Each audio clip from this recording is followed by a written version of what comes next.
Try பண்றேன்.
వచ్చిన clear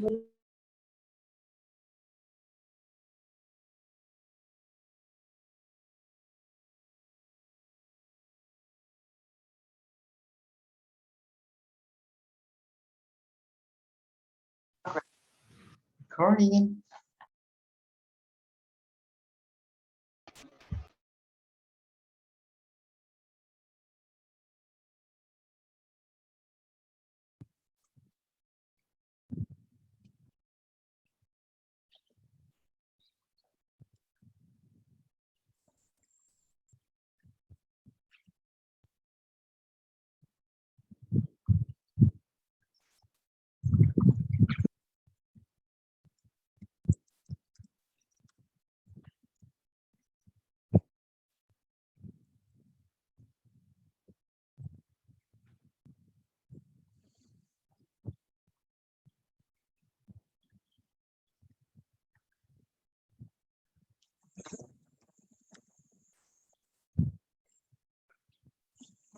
किसका किसका बात कर रहे हैं है ना?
Hi guys, good afternoon. Shall we start?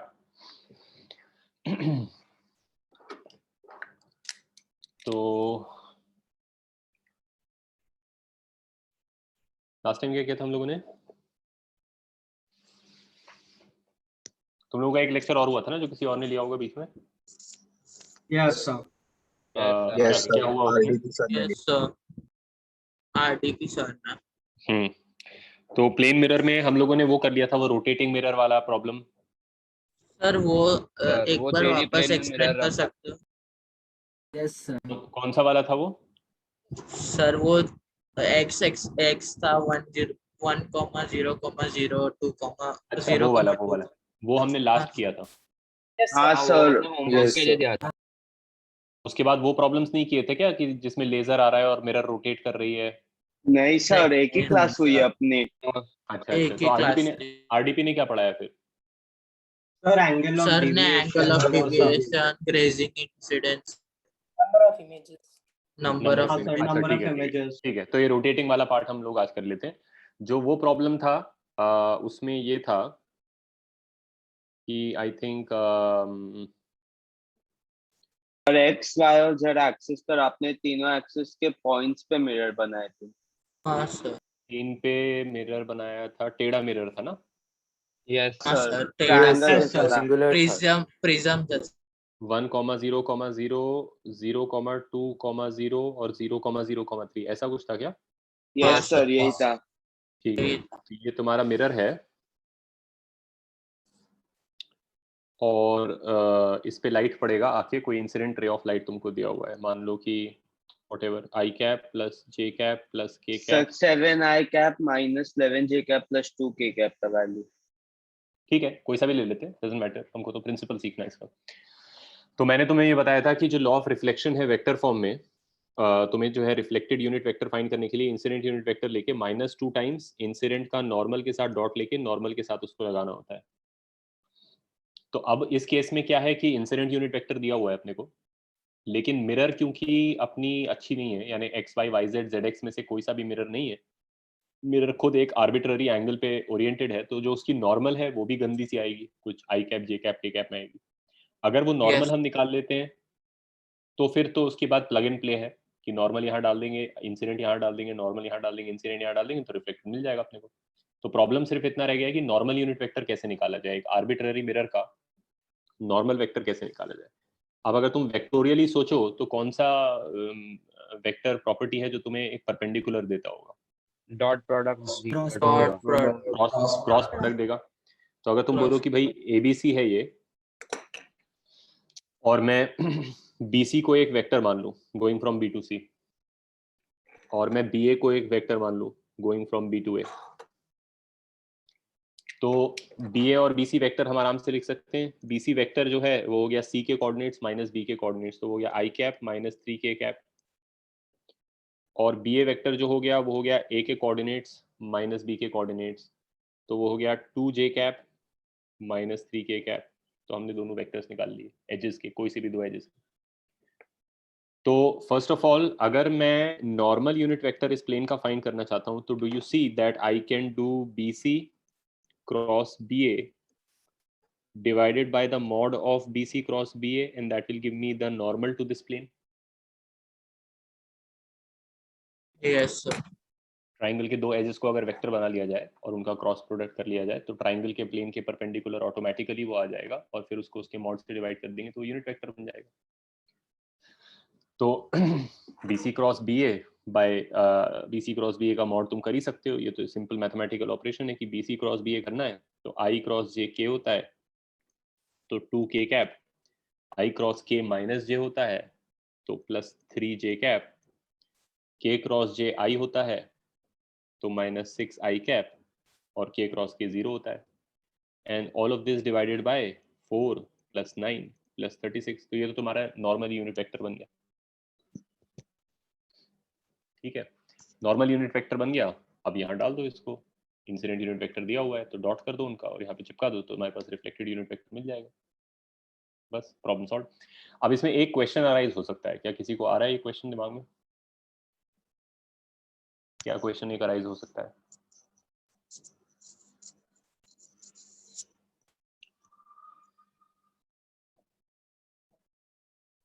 Sir कि सबका क्रॉस प्रोडक्ट सेम होगा कि नहीं? वो तो देखो क्रॉस प्रोडक्ट मतलब तुम बोल रहे हो कि क्या मैं BC BA लेने के बजाय AC BC ले देता? सेम ही आता ना वो तो. लेकिन डायरेक्शन तो सेम ही आता नॉर्मल यूनिट वेक्टर का. भले ही मैग्नीट्यूड अलग आता लेकिन मैग्नीट्यूड से तो तुम डिवाइड ही कर रहे हो. तो ट्राइंगल का प्लेन हाँ. तो ट्राइंगल का प्लेन ही है. तो यानी कोई से भी दो एजेस पकड़ लो, it doesn't even matter. You don't have to take BC and BA. You can take AC and BC, you can take AC and AB, whatever. You will always get the same normal unit vector. तो उसमें कोई पंगा नहीं है क्योंकि तुम उसके mod से डिवाइड करने वाले हो. It won't change the answer. It won't change the answer. But another question that could arise, you could legitimately ask, कि how did I decide to say BC cross BA and not BA cross BC? एक plane जो है, triangle का जो plane है, उसके तो दोनों तरफ नॉर्मल हो सकता है. इधर भी एक नॉर्मल होगा, इधर भी एक नॉर्मल होगा. अगर मैं BC क्रॉस BA कर रहा हूं जैसे मैंने लिखा है यहाँ पे तो वो तो इधर की तरफ आएगा. लेकिन अगर Yes, मैंने sir. BA क्रॉस BC किया होता तो वो अंदर की तरफ आ अंदर जाता. की तरफ. अब सवाल ये पैदा होता है कि भाई कौन सा इनमें से करेक्ट है. How do I decide? मैंने तो खुद ही लिख दिया ना arbitrarily BC cross BA. One could say why not BA cross BC.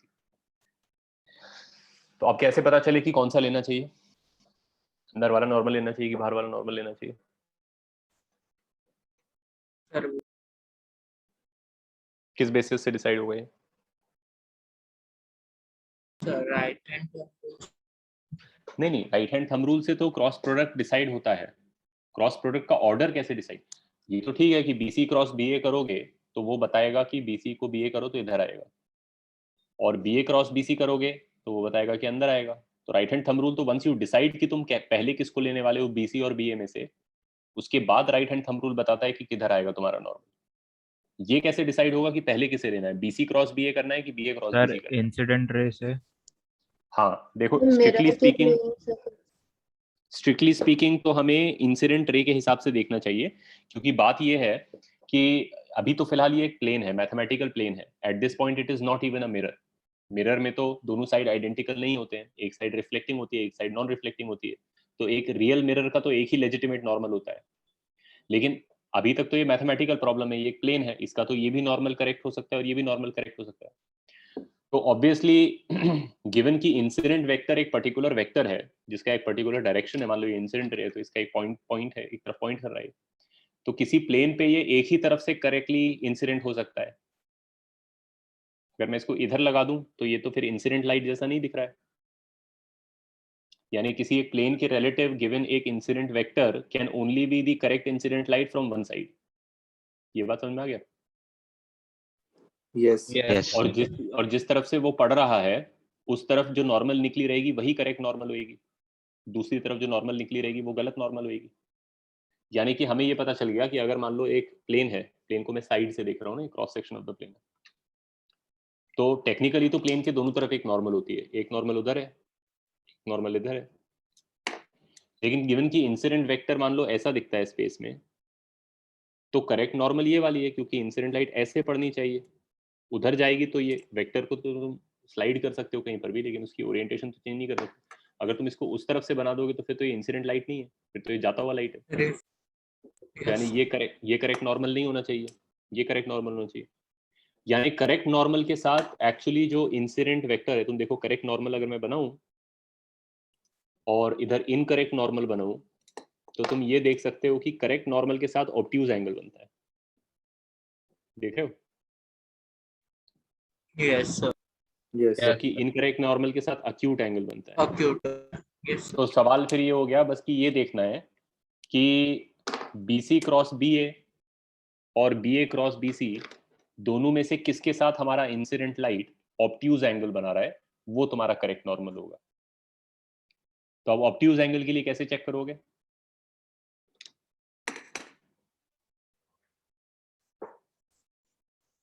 Sir dot product से। डॉट प्रोडक्ट से। अगर नहीं अक्यूट नहीं एंगल नहीं है, नहीं हाँ सही बोल रहा है, उससे डॉट तो प्रोडक्ट से ही चेक करेंगे। अगर अक्यूट साइन एंगल है, डॉट प्रोडक्ट के साइन से, करेक्ट। अगर अक्यूट एंगल है तो डॉट प्रोडक्ट पॉजिटिव आएगा क्योंकि cos of acute angle positive होता है। और अगर डॉट प्रोडक्ट नेगेटिव आ रहा है तो ऑब्ट्यूज एंगल होगा। तो बेसिकली इंसिडेंट लाइट का दोनों में से जिस नॉर्मल के साथ नेगेटिव डॉट प्रोडक्ट आता होगा, BC क्रॉस BA और BA क्रॉस BC में से जिसके साथ वो नेगेटिव डॉट प्रोडक्ट देता होगा, वो करेक्ट नॉर्मल है।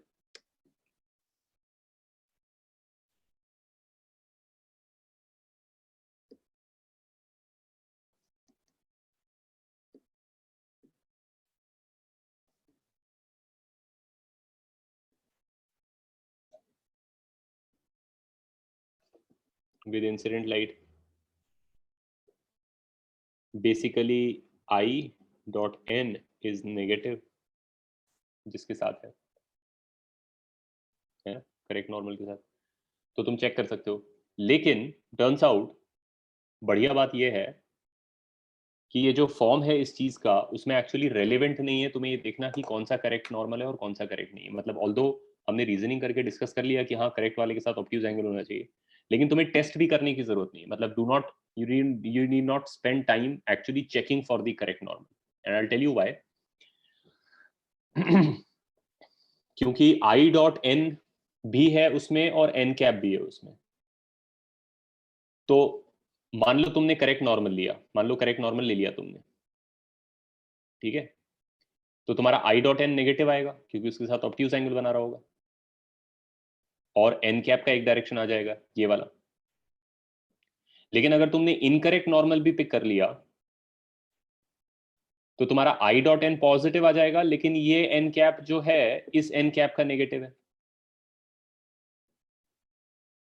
Are you guys following? Yes, sir. Kind of Yes, negative. तो एक्चुअली फर्क ही नहीं पड़ता है। मतलब तुम BC क्रॉस BA वाला नॉर्मल ले लो या BA क्रॉस BC वाला नॉर्मल ले लो, तुम्हारा फाइनल आंसर करेक्ट ही आने वाला है। यानी while solving a problem of this kind, you need not spend any time figuring out which is the correct normal. You take any two edges and take any cross product, and that is your normal. Even if you end up taking the incorrect normal with the formula that it is in this form, you will still get the correct answer, because either this will be negative and this will be positive, or this will be positive and this will be negative. Regardless, the sign on the total thing will be the same whether you choose this normal or this normal. So मतलब of course एक तो ये है कि logically तुम्हें पता होना चाहिए फिजिक्स के पॉइंट ऑफ व्यू से कि करेक्ट नॉर्मल कैसे पिक करते हैं, लेकिन if the only objective is to find r cap, then there is no need to actually spend time figuring out which is the correct normal.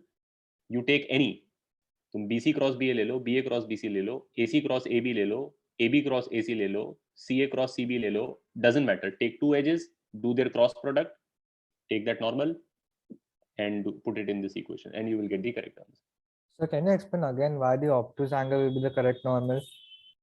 Obtuse is the correct normal because if this is the mirror and this is your incident, green wala is incident, then it can only represent correctly the incident light if the mirror looks like this.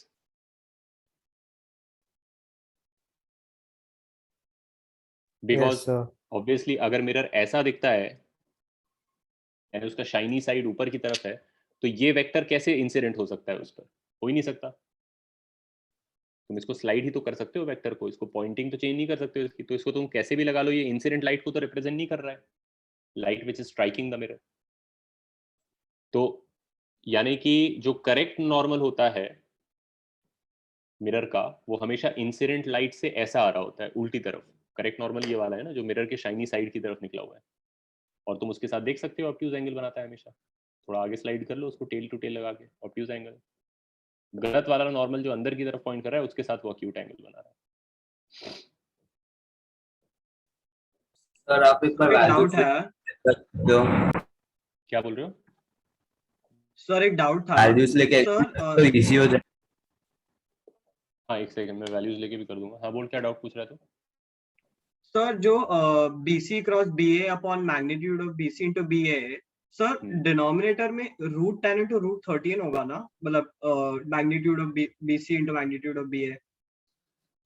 नहीं नहीं, it's not magnitude of BC into magnitude of BA, its magnitude of BC cross BA। किसी vector को unit vector बनाने के लिए उसको उसकी magnitude से डिवाइड करते हैं, तो वेक्टर पूरा BC क्रॉस BA है, वेक्टर BC ओके और सर, BA। सॉरी सर, मैंने गलती कर दी, सॉरी सर। ठीक है, पहले BC क्रॉस BA करके तुमने वो वेक्टर निकाल लिया, तो वो तो किसी भी साइज का आ गया ऊपर, फिर तुम उसको स्केल डाउन कर रहे हो टू यूनिट साइज, तो उसको उसके अपने मॉड से डिवाइड कर रहे हो, so the vector is itself BC cross BA। समझा सर। ठीक है सर उसमें +6 आई कैप आना चाहिए। +6 आना चाहिए क्या? मेरे पास है माइनस किसका किसका किया मैंने, K और J का किया ना, BC क्रॉस BA किया हाँ सर, तो तो माइनस हो जाएगा ना, 3 to माइनस 6 और K क्रॉस J -i होगा। हाँ सही कह रहे हैं, बराबर। ठीक है, आप चाहो तो वैल्यूज डाल लो इसमें, आर कैप निकालने के लिए आई कैप दिया हुआ है तुम्हें, वो यहाँ डाल दो, I cap plus J cap plus K cap by √3 minus twice. अब आई डॉट एन कर दो, आई डॉट एन, तो आई डॉट एन में जब डॉट प्रोडक्ट में सिर्फ सेम सेम बचते हैं, आई जे 0 होता है, आई के 0 होता है, तो आई बचेगा, जे बचेगा और के बचेगा। तो ये तो हमारे पास आ जाएगा 6 + 3 + 2 bye √3 by root of this whatever 36 and 4 40 49 7 √3, right? ठीक है, और इनटू एन कैप वापस से इससे चिपकाना है, तो एन कैप तुम्हारा है यहाँ पर, एन कैप से और मल्टीप्लाई कर दो, यहाँ पे जगह नहीं है लेकिन मल्टीप्लाई कर दिया मान लो मैंने एन कैप से। एन कैप है तुम्हारा 6/7 आई कैप प्लस 3/7 जे कैप प्लस 2/7 के कैप, ये हो गया तुम्हारा एन कैप। तो अब ये पूरा सिंप्लीफाई करके सारे आई कैप जमा कर लो, सारे जे कैप जमा कर लो, सारी के कैप जमा कर लो, that will be your reflected unit vector. Alright, make sense? One second, तो ये फॉर्मूला बस डायरेक्शन देता है, राइट? हाँ यूनिट वेक्टर का डायरेक्शन ही देगा ना, क्योंकि ऑब्वियसली मैग्नीट्यूड का कोई मतलब नहीं है, रे ऑफ लाइट है वो तो एंडलेस है, उसका मैग्नीट्यूड का कोई मतलब थोड़ी है यहाँ पर। Okay sir, thank you.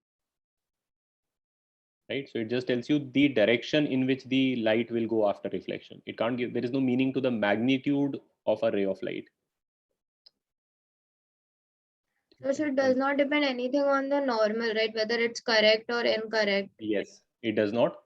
Take any two sides of the triangle, pick any two sides of the triangle, whichever are the first ones you see, or whichever are the first ones you like, or whatever, it doesn't matter. Take any two sides, do their cross product, and then simply divide by the mod of that cross product to make it a unit vector, and then just put everything in this formula. So why do we take like any two sides? Like it always gives the same answer. So is it verified experimentally or? No, it will always give the same answer. एक triangle के 3 sides हैं, triangle का एक plane होता है, triangle खुद एक planar figure है, तो ट्राइंगल के कोई से भी 2 साइड्स उठाओगे तो उनसे एक प्लेन डिटरमिन हो जाएगा, वो ट्राइंगल का ही प्लेन होगा, चाहे तो ये 2 साइड्स ले ले तो भी यही प्लेन है वो, चाहे तो वो 2 साइड्स ले ले तो भी वही प्लेन है वो। got it. So taking a cross product will always give you a perpendicular to that plane, so all of them will give you the same direction, and you are anyway looking for the direction, not the magnitude. If you do AB cross AC, you get a vector of a different magnitude. If you do AC cross BC, you get a vector of a different magnitude, because the sides are different in length and they have a different angle between, but it will come in the same direction, and then you will scale it down to size 1, so they are all the same vector. Okay, sir, got it. Fine. Acha. इधर correct not 1 Correct. Sir आपने नीचे लिखा है ना, correct normal is the one with, correct normal is the one with obtuse angle with incident light. Okay sir, thank you. But ultimately ये लेने की जरूरत नहीं, like I said, you can take any normal, you'll get the correct answer. I mean, I wrote it just for you to know it conceptually, but it's not required that you figure out which is the correct normal. The formula is such that it takes care of everything, so you just put it there and be done with it. ठीक है? अच्छा, अब तुम लोगों ने deviation पढ़ा होगा, right? तुम लोग कह रहे हो, उन्होंने बताया था, तो deviation तुम्हें पता है? 180 minus 2y. 180 minus. हाँ, correct, 180 minus 2y. Also, if at all the situation is, let's say कि यहाँ पे एक light का source है और ये mirror है, ये वाला फैक्ट हो गया डिस्कस कि अगर तुम मिरर को थीटा से रोटेट कर दो, मान लो ये इंसिडेंट लाइट आया और ये रिफ्लेक्टेड लाइट गया और ये तुम्हारा मिरर का नॉर्मल है, ठीक है? ये फिक्स्ड है, ठीक है? इंसिडेंट लाइट का डायरेक्शन फिक्स्ड है, वो फिक्स्ड लेजर है रूम में लगा हुआ, ये अपनी जगह से नहीं हिलेगा, तो ये लाइट फिक्स्ड है। अगर मैं इस मिरर को रोटेट कर दूं, let's say clockwise by some angle theta,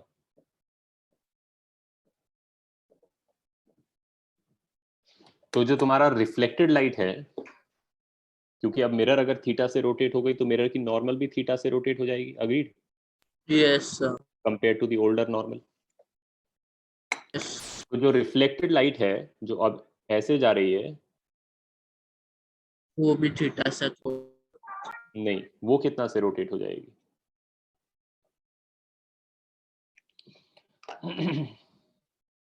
ये 2 थीटा से रोटेट हो जाएगी compare to the old one. क्यों?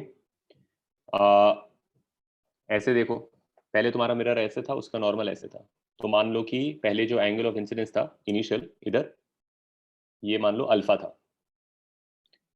तो इस नॉर्मल से पुराना रिफ्लेक्टेड लाइट का भी एंगल अल्फा था, तो पुराना रिफ्लेक्टेड लाइट का ओरिजिनल इंसिडेंट लाइट से टोटल एंगल 2 अल्फा था।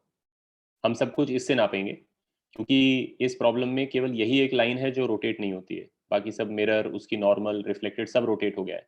So the only fixed line is the incident light, तो मैं उससे देख रहा हूँ। तो मान लो पुराना एंगल ऑफ इंसिडेंस अल्फा था नॉर्मल से, और नॉर्मल से उधर भी एंगल अल्फा था, तो टोटल यहाँ से लेकर ओल्ड रिफ्लेक्टेड लाइट से इंसिडेंट लाइट तक 2 अल्फा था। अब जब तुमने मिरर को थीटा से टर्न किया ऐसा, तो उसका नॉर्मल भी थीटा से टर्न हो गया ऐसे, तो अब जो नया टोटल एंगल ऑफ इंसिडेंस है नॉर्मल, नया नॉर्मल और इंसिडेंट लाइट के बीच में, वो कितना हो गया? वो हो गया alpha plus theta. Alpha plus theta. Yes. तो देयरफॉर नया रिफ्लेक्टेड एंगल यानी नया रिफ्लेक्टेड लाइट और नया नॉर्मल के बीच में भी अल्फा प्लस थीटा है यहाँ से यहाँ तक। तो नया रिफ्लेक्टेड लाइट का इंसिडेंट लाइट से टोटल एंगल कितना हो गया? 2 अल्फा प्लस 2 थीटा, बराबर? Yes, sir. और पुराना रिफ्लेक्टेड लाइट का था 2 अल्फा यहाँ से यहाँ तक, तो फिर ये बीच वाला एंगल कितना हो गया? 2 theta. 2 theta. So when your mirror turns through theta, if the incident light is fixed, when the mirror turns through theta, then the reflected light turns through 2 theta. That is the result.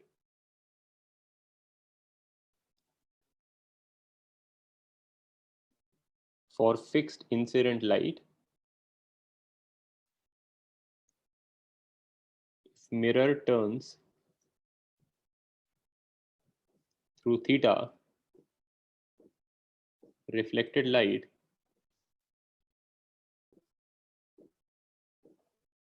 turns through 2 theta.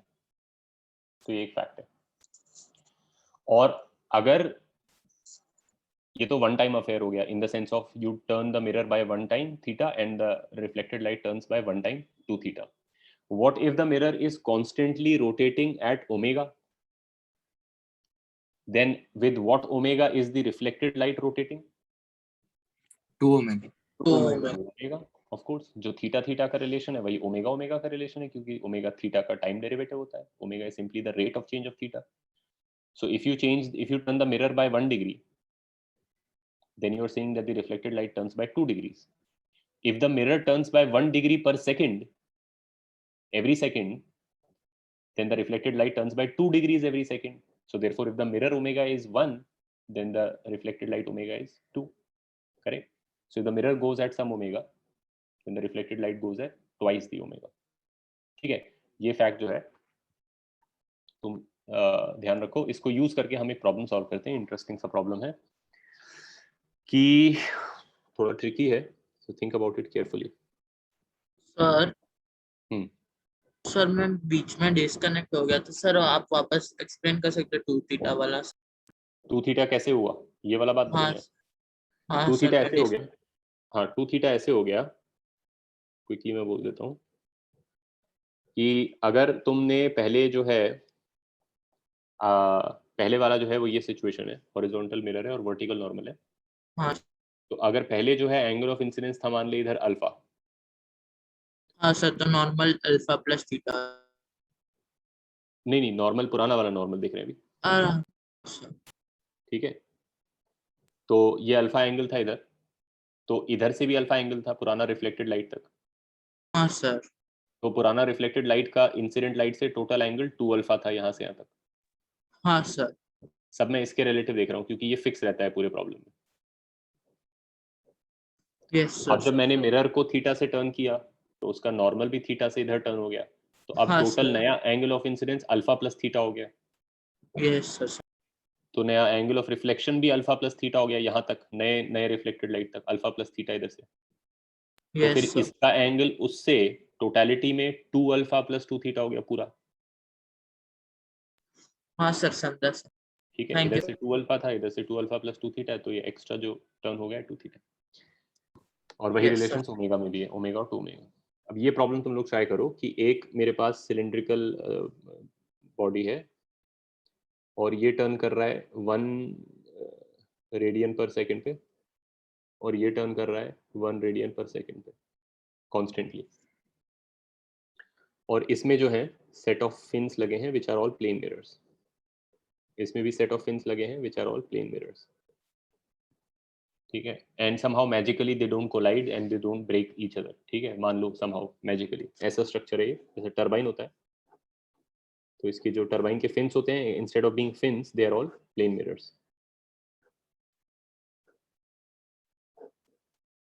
इस type से ऐसा ही वो भी, ऐसा ही ये भी, दोनों parallel लगे हैं बाजू बाजू में, और सफिशिएंटली लॉन्ग भी है मान लो, ठीक है। सो दैट अब ये जाने दो कि टकरा क्यों नहीं रहे हैं, वो कुछ हो रहा होगा magically, they go through each other, we don't really get into that. अब हमने क्या किया कि इनके बीच में एक रे ऑफ लाइट स्टार्ट किया, ये फिक्स लेजर था, तो इसमें से तुम्हारा रे ऑफ लाइट निकला और जाके इसको ठोका और फिर रिफ्लेक्ट होकर इधर चला गया। तो जिस मिरर को ये ठोका है वो खुद टर्निंग मिरर है ऐसे करके। तो ये इसी टाइप का सिचुएशन है कि ये फिक्स लेजर है और एक मिरर है जो टर्न कर रही है ऐसे एट सम ओमेगा, उसी टाइप का सिचुएशन ये भी है। फिक्स लेजर है और एक रोटेटिंग मिरर को टर्न कर हिट कर रहा है, तो लाइट जा रही है उधर।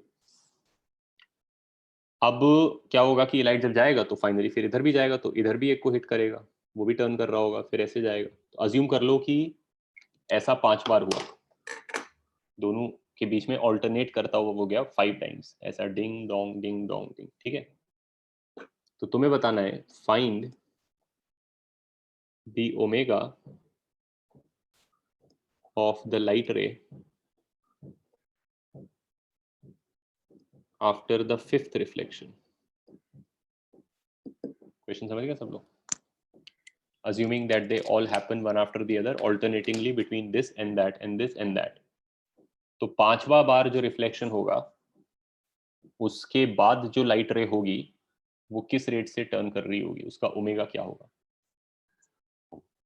ठीक है। क्वेश्चन क्लियर है? ठीक से सोचना क्योंकि इसमें गलत आंसर आने का बहुत चांस होता है। If you are not being very careful then you might make that mistake, it's a common mistake। let me just point out the fact that will cause that error is that कि ये जो result हमने लगाया है ये omega और 2 omega वाला, कि अगर मिरर ओमेगा से टर्न कर रही है तो रिफ्लेक्टेड लाइट 2 ओमेगा से टर्न कर रही है, ये रिजल्ट वैलिड तब होता है जब ये इंसिडेंट लाइट जो मिरर पे पड़ रही है वो नॉन रोटेटिंग है ना, क्योंकि यहाँ पे माना हुआ है कि फिक्स्ड है। तो जब तुम इधर लगाओगे तो उसमें तुम्हें थोड़ा अडेप्ट करना पड़ेगा इसको, क्योंकि पहला वाला लाइट तो डेफिनेटली नॉन रोटेटिंग है, लेकिन अब जब उसके बाद जो लाइट निकलेगा, जो कि अगले मिरर का इंसिडेंट लाइट बनेगा, वो खुद एक rotating light. So you have to somehow modify this result for that case and apply it sequentially. समझ गए सब लोग? ट्राई करके देखो, आंसर्स बोलना होस्ट पे, चैट पे भेजना मुझे। The one mirror hits the other one, right? Like the other हाँ, cylindrical mirror. ऑल्टरनेट करना है। हाँ, तो मतलब एक ही को 2 बार नहीं करना है, एक ही सेट, ये एक सेट ऑफ मिरर्स है, ये एक अलग सेट ऑफ मिरर्स है, तो वो ऑल्टरनेट करना चाहिए। सिस्टम 1 पे, फिर सिस्टम 2 पे, फिर सिस्टम 1 पे, फिर सिस्टम 2 पे।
गलती से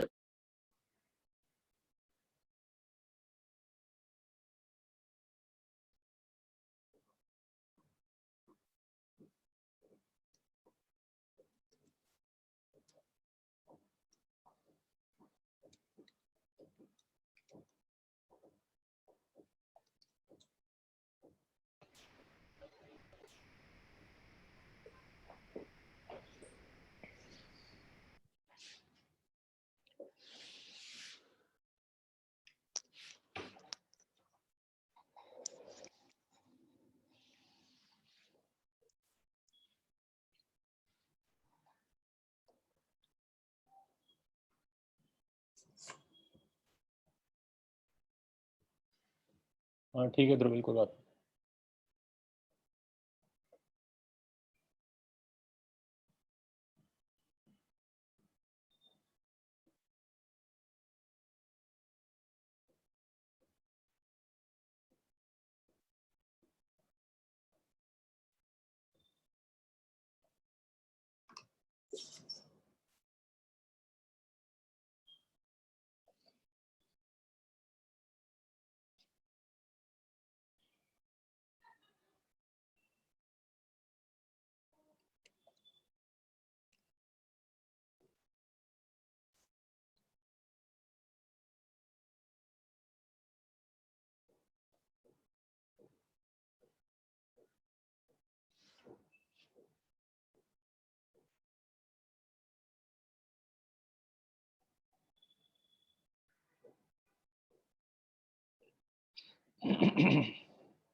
हिंट चाहिए? Yes yes sir.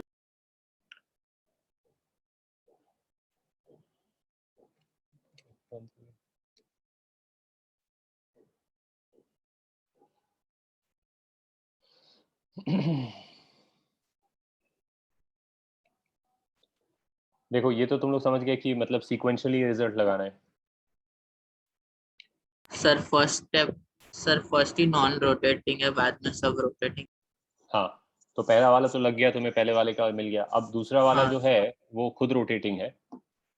तो ये रिजल्ट लगाने के लिए कि जब वो दूसरा वाला जाके स्ट्राइक करेगा तो वो मिरर का ओमेगा का डबल से दूसरा अगला वाला जो घूमेगा, तुम्हें इसको रेस्ट पर लाना पड़ेगा। तो बेसिकली अगली बार जब तुम कर रहे हो तो तुम्हें उसके फ्रेम में करना पड़ेगा।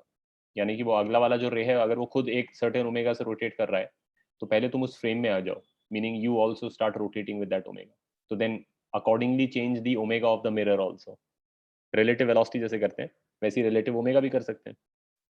और वही लॉजिक है रिलेटिव ओमेगा की जो रिलेटिव वेलोसिटी का होता है कि भाई अगर मैं 1 रेडियन से क्लॉकवाइज घूम रहा हूँ और तुम 1 रेडियन से एंटी क्लॉकवाइज घूम रहे हो, तो मेरे रिलेटिव तुम 2 रेडियन से एंटी क्लॉकवाइज घूम रहे हो, क्योंकि उल्टा डायरेक्शन में ज्यादा तेज घूमता हुआ लगेगा और सेम डायरेक्शन में तो कम लगेगा। तो वो लॉजिक लगाना है। बट पहला वाला तो सिंपल है, उसके बाद वाले सारों में तुम्हें हर बार जो इंसिडेंट है उसको उसके फ्रेम में करके अगला वाला निकालना पड़ेगा। तुम लोग समझ गए? हाँ सर। ठीक है, ट्राई कर लो एक बार और फिर मैं बताता हूँ कैसे क्या करना है। टेक अ कपल ये क्वेश्चन का लेवल क्या है, मतलब एडवांस लेवल है? ये एडवांस लेवल कह सकते हैं, लेकिन अभी क्योंकि एज एन इंट्रोडक्टरी प्रॉब्लम ये टफ प्रॉब्लम है। मतलब since I have just told you the concept, then as a first problem on the concept it is definitely the tougher problem. जब थोड़ा पढ़ लोगे तुम तो उसके बाद once you get used to these kind of situations then it is not that difficult a problem. It's not an easy problem also. It's right now seeming more difficult because immediately मैंने तुम्हें छूटते ही ये problem दे दिया सीधे concept.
Sir answer नहीं आ रहा sir, आप ही solve कर। हाँ सॉल्व कर देता हूँ। देखो नहीं सिद्धार्थ सॉल्व कर तो सीक्वेंशियली अगर देखेंगे कि पहला वाला जो इंसिडेंट लाइट है वो तो रेस्ट पर ही है। हाँ तो सर वो हाँ फर्स्ट जो रिफ्लेक्शन है, फर्स्ट रिफ्लेक्शन में क्या होगा कि ये मिरर जो है ये टर्न कर रही है 1 से और हमारा इंसिडेंट लाइट आ रहा है विदाउट एनी ओमेगा। तो जो रिफ्लेक्टेड लाइट होगा वो टर्न कर रहा होगा 2 पे। यहाँ तक तो क्लियर है? Yes sir. Yes sir. ठीक है, अब यही लाइट जो है अगले वाले मिरर का इंसिडेंट लाइट बनेगा। तो सेकंड के लिए तुम्हारा ये मिरर है और ये वाला लाइट गया और उसको ठोका, वो मिरर ऑलरेडी 1 पे इधर टर्न कर रही है और ये लाइट ऑलरेडी उसका उल्टा डायरेक्शन में 2 पे टर्न कर रही है। तो अब ये लाइट पे मैं डायरेक्टली रिजल्ट नहीं चिपका सकता कि मिरर 1 पे जा रहा है तो ये 2 पे जा रही है। क्योंकि ये खुद एक रोटेटिंग लाइट है। ये रिजल्ट जो है ये तब वैलिड था जब ये स्टिल था, ये वाला। तो अब मुझे पहले इसको स्टिल करना पड़ेगा, और जो इसमें प्रोसेस है वही आगे वाले 3 रिफ्लेक्शन में भी करना है। तो एक बार मैं ये एक्सप्लेन कर देता हूँ, उसके बाद सीधे सिंपली रिपीट एंड। तो इसको रेस्ट पर लाने के लिए, मतलब इसके फ्रेम में आने के लिए, you must also be turning at 2। अगर तुम खुद क्लॉकवाइज 2 से टर्न करने लगोगे तो ये तुम्हें रोटेट करता हुआ नहीं दिखेगा, तो तुम इसके फ्रेम में आ गए। तो इसके फ्रेम में अगर तुम आना चाहते हो तो ये तो रेस्ट पर आ गया, अब ये रोटेटिंग नहीं है। लेकिन क्योंकि तुम खुद से 2 से टर्न कर रहे हो और ये मिरर 1 से टर्न कर रही थी उल्टा, तो तुम्हें कितना पे टर्न करता हुआ दिखेगा? 3। यहाँ तक सबको समझा? Yes yes. तो अब जो यहाँ से लाइट निकलेगी वो कितना पे टर्न कर रही होगी फिर? ये तो अब रेस्ट पर आ गई। 6 यहाँ तक क्लियर है? सर इतना इजी था ये तो। हाँ इजी है। इसमें अभी एक चीज और करना है, वो ये है कि ये 6 को लेके फिर तुम आगे नहीं बढ़ सकते हो। अब तुम सोचो कि फिर मैं अगले 3rd रिफ्लेक्शन पे चला जाऊं जिसमें वो 6 है, जैसे ये 2 है तो वो 6 है, फिर उधर 6 कर देंगे, तो नहीं। ये 6 इसमें जो भी आया, ये 6 जो आया है ये इस रोटेटिंग लाइट के फ्रेम में आया है, ये इसका ग्राउंड फ्रेम ओमेगा नहीं है। Do you understand what I am saying? Yes, sir. Yes sir. This is in the frame of this light, frame of this incident light. तो इस सिचुएशन को अगर मेरे को ग्राउंड फ्रेम में बनाना होगा तो कैसे बनाएंगे? सर 9 मीटर पर सेकंड से। फिर से वापस वही करना पड़ेगा जो सिचुएशन था। तुम इसके फ्रेम में कैसे गए थे? तुम इसके फ्रेम में गए थे 2 से ऐसे टर्न करके, यस तो वापस ग्राउंड फ्रेम में आने के लिए तुम्हें 2 से ऐसे आना पड़ेगा, यस यस सर। है ना? तो तुम्हारा जो, अब खुद सोचो कि अगर ये लाइट 2 से ऐसे टर्न कर रही थी और इसको दूसरा लाइट 6 से वैसा टर्न करता हुआ दिख रहा है, तो एक्चुअली वो कितना से टर्न कर रहा है? 4 4 से। 4 से। You understand this? Yes sir. Actually ये 2 से टर्न कर रहा है और मिरर 1 से टर्न कर रही है, लेकिन जब इसके फ्रेम में से देखते हैं तो ये 2 हम जो है उल्टा करके ऐसे चिपका देते हैं, तो हमें लगता है ये 3 से और ये 6 से घूम रहा है, which is what this is. But actual में ये 2 से घूम रहा है, ये 1 से घूम रहा है और वो 4 से घूम रहा है। अब ये 4 से घूम रहा है, तो अब 3rd पे आ जाओ। तो 5 से 3rd के लिए, करेक्ट, 3rd के लिए मिरर ऐसे जा रही है, ये वाली 1 से, और तुम्हारा इंसिडेंट लाइट ये है जो कि 4 से ऐसे घूम रहा है। तो फिर वही लॉजिक लगाओ कि इसके फ्रेम में आ जाओ, तो मिरर 5 से जाएगी, मिरर 5 से जाएगी तो ये लाइट 10 से जाएगी, 10 लेकिन 10 से वो ग्राउंड फ्रेम में नहीं जा रही होगी, वो इसके फ्रेम में जा रही होगी, तो एक्चुअली वो 6 यस से जा रही सर होगी। 6 से। Yes sir. ठीक है, 6 से जा रही होगी वो। तुम्हारे ऑलरेडी 1 2 3 रिफ्लेक्शन हो चुके हैं, 6 से जा रही है। अब 6 वाली जब मिरर पे आएगी अगले मिरर पे, तो उसको रेस्ट पे लाने के लिए मिरर 7 से जा रहा होगा। मिरर 7 से जा रहा होगा तो रिफ्लेक्टेड लाइट 14 से जा रही होगी, लेकिन 14 से नहीं जा रही होगी, वो एक्चुअली 8 से जा रही होगी, क्योंकि 6 के रिलेटिव वो 8 से लग रही है। और फिर लास्ट में 8 वाली लाइट मिरर पे पड़ेगी, तो उसको रेस्ट पे लाओगे तो मिरर 9 पे जा रहा होगा, तो उससे जो 5th रिफ्लेक्शन के बाद होगी वो 18 पे जा रही होगी, लेकिन 18 वो 8 के रिलेटिव लग रही है, तो वो एक्चुअली 10 रेडियन पर सेकंड पे टर्न कर। फाइनल आंसर तुम्हारा हो गया 10।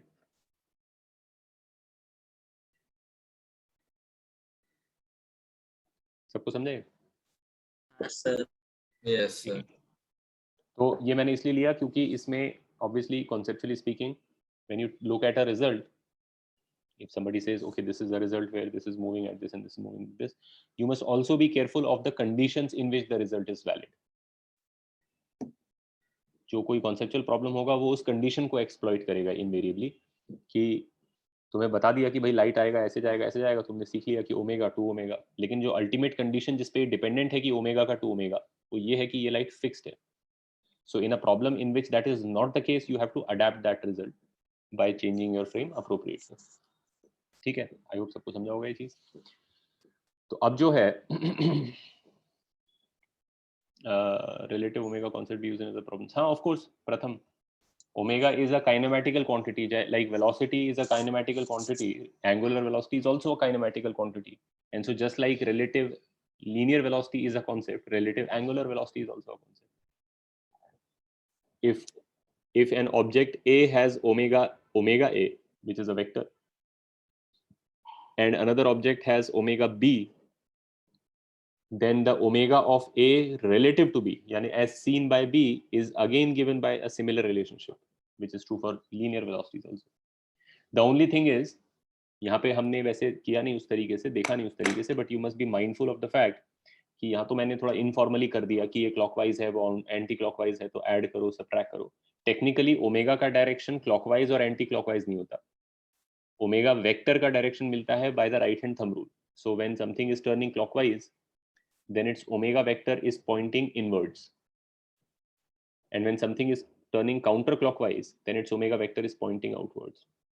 That is why this is a 2 inwards. अगर ये xy plane है पेपर, तो इसका जो 2 है ये 2 k कैप है नेगेटिव ओमेगा, और ये जो 1 है ये 1 k कैप है पॉजिटिव. दैट इज वाई जब तुम इनका रिलेटिव ओमेगा निकालोगे तो this omega minus this omega करोगे तो वो 2 माइनस माइनस 1 होके 3 हो जाएगा. You understand what I am saying?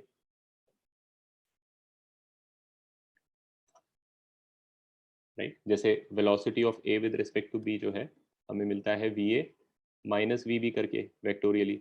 अब मान लो भाई ए जो है तुम्हारा राइट को जा रहा है 3 मीटर पर सेकेंड से, है ना, और बी जो है लेफ्ट को जा रहा है 2 मीटर पर सेकेंड से. तो टेक्निकली va जो है तुम्हारा 3 आई कैप है और vb जो है -2 आई कैप है, assuming this is the x axis.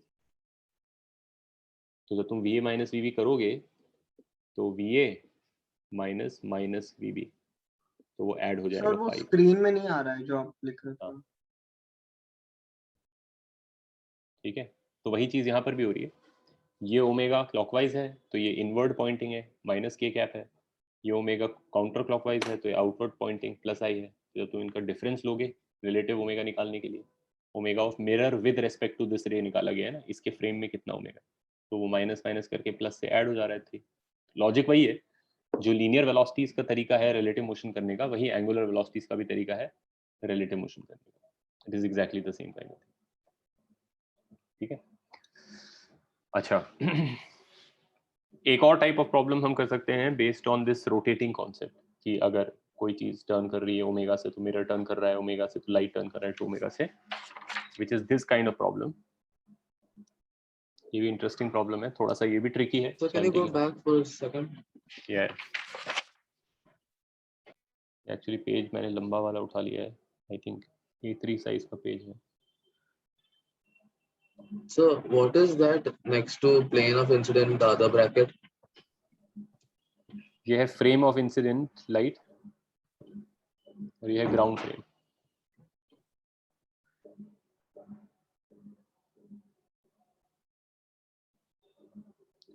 I'm not sure why there is this issue with the clarity of video today. क्योंकि वाईफाई भी ठीक है.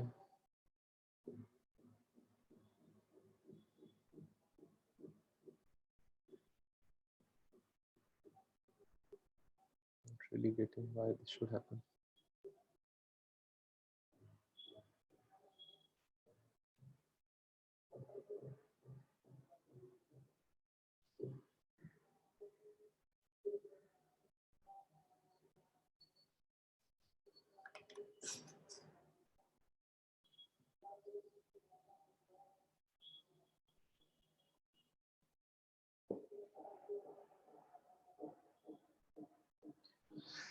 ठीक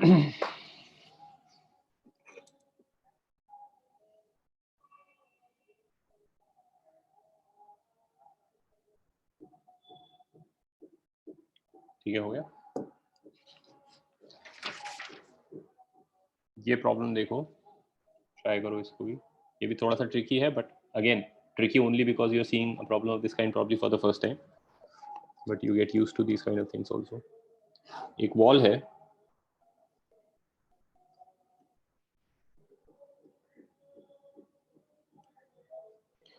और इधर में एक फिक्स लेजर है. अगेन ये एक रूम है जिसको हम टॉप व्यू देख रहे हैं. ठीक है. यहाँ पे एक प्लेन मिरर है,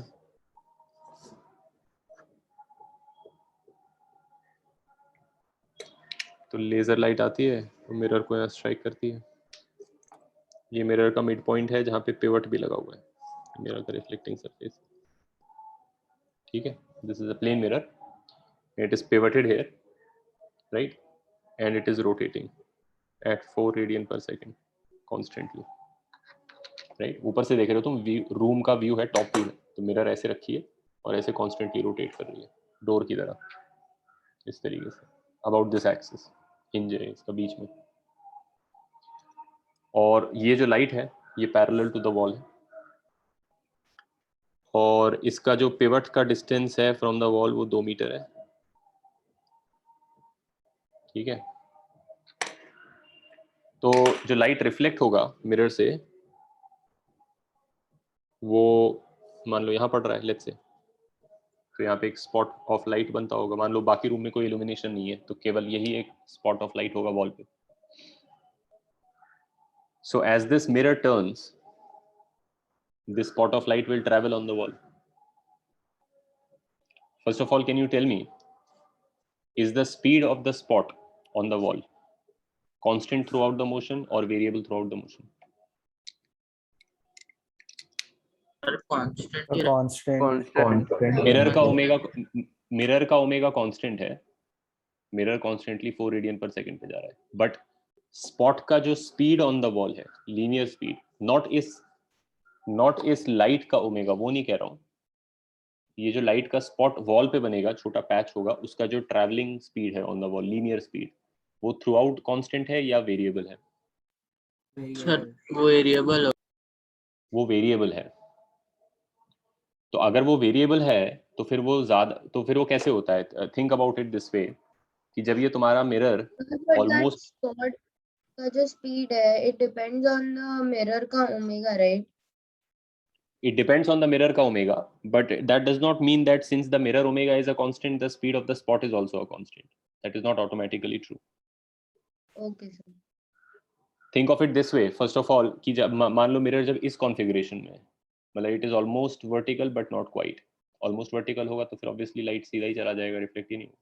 तो थोड़ा सा जब ऐसे हो गया तो जो लाइट रिफ्लेक्ट होता होगा वो यहाँ इन्फिनिटी पे पड़ता होगा कहीं, राइट? Yes sir. फिर जैसे जैसे मिरर टर्न करेगा तो वो स्पॉट यहाँ से आएगा चलता हुआ ऐसे ऐसे, और एक जगह पे ऐसे होता होगा। Yes sir, yes. तो जब ये मिरर हॉरिजॉन्टल हो जाएगा बट नॉट क्वाइट, तो इधर इन्फिनिटी पे चला गया होगा। Yes sir. तो इस पूरे जर्नी में उसका जो स्पीड है वो कैसे वेरी करता होगा? Is it moving slow then speeds up and then slows down, और is it moving fast and then slows down and then speeds up? Slow के बाद स्पीड होगा Slow then speeds up and then slow. नहीं, उल्टा। It will be faster. It will be faster on the extremities and slower here. It will be slower in the. It will be slower in this region, and then really fast on the extremities. क्योंकि देखो जब point क्या है तुम्हारा, जो ये ray of light है ये तो कांस्टेंट ओमेगा से टर्न कर रहा है, तो जब ये स्पॉट ऑफ वॉल यहाँ कहीं है, मिडिल पार्ट्स में वॉल के सामने मिरर के, तब तुम्हारा रे ऑफ लाइट का कुछ एंगल से टर्न करने में वो कुछ डिस्टेंस ट्रैवल कर लेता है। लेकिन जब वो बहुत दूर है तो तुम्हारा रे ऑफ लाइट का उतना ही एंगल टर्न करने से वो काफी डिस्टेंस कवर कर लेता होगा यहाँ पर। Do you guys understand this? Yes sir. So even though this reflected light is turning at a constant rate, the travel speed of the spot is variable. It is very fast near the infinities and slow in the middle. It comes, तुम इसको अगर तुम ये वाला setup भी जाने दो, if you forget this setup and take some regular, like if you take a laser, वो जो कीरिंग वाला लेजर होता है सस्ता वाला, वैसा लेजर तुम ले लो और उसको तुम ऐसे सस्पेंड कर दो हाथ में, ठीक है, नीचे पॉइंट कर रहा है फ्लोर पे, तो स्पॉट फ्लोर पे है नीचे, तो खुद ही सोचो अगर तुम हाथ को ऐसे ऐसे टर्न करते हो तो स्पॉट यहाँ पे जब होता है तब स्लो चल रहा होता है, दूर में जब होता है तो तुम्हारा थोड़ा सा ही हाथ टर्न करने से वो कहाँ से कहाँ भाग जाता है, इस बिल्डिंग से दूसरा बिल्डिंग चला जाएगा। हाँ सर समझ गया। Yes sir. है ना? So it's fast here, it is fast here, and it's basically slowest in some region here, so it slows down and then speeds up again. तो पॉइंट ये है कि उसका जो स्पीड ऑन द वॉल है वो वेरिएबल है, it is not a constant. Since it is not a constant, I can't simply ask you for the speed of the spot because there is no the speed of the wall of the spot. There are many speeds. It has a variable speed. So I can't simply say find the speed of the spot. I have to also say find the speed when something. I have to specify the configuration, that situation in which I want you to find the speed. So I'm specifying that configuration by the angle that the mirror makes. कि भाई जिस time mirror जो है इधर से 60 degree बना रहा है, एक पर्टिकुलर सिचुएशन मेरे को आइडेंटिफाई करना पड़ेगा अगर मुझे स्पीड पूछना है, क्योंकि स्पीड चेंज होती रहती है पूरे time. So I'm saying at the moment when the mirror makes an angle of 60 degree with the wall in this manner, तब तुम्हें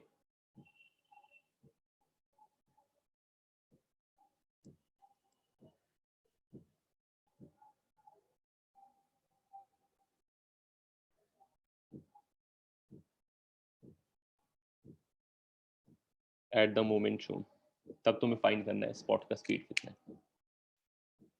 ठीक है, क्लियर हुआ? क्वेश्चन क्लियर हो गया सबको?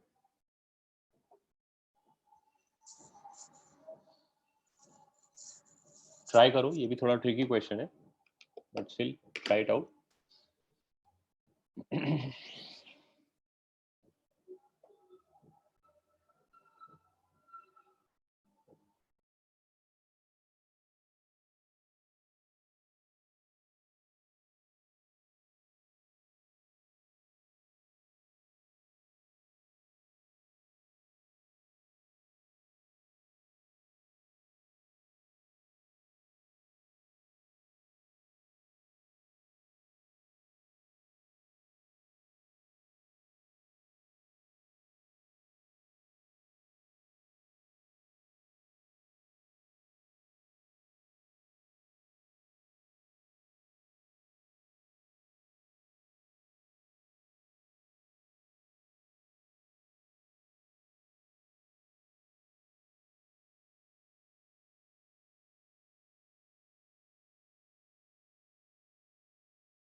सर इसमें सर्कुलर मोशन के 2-3 कॉन्सेप्ट लगेंगे क्या सर?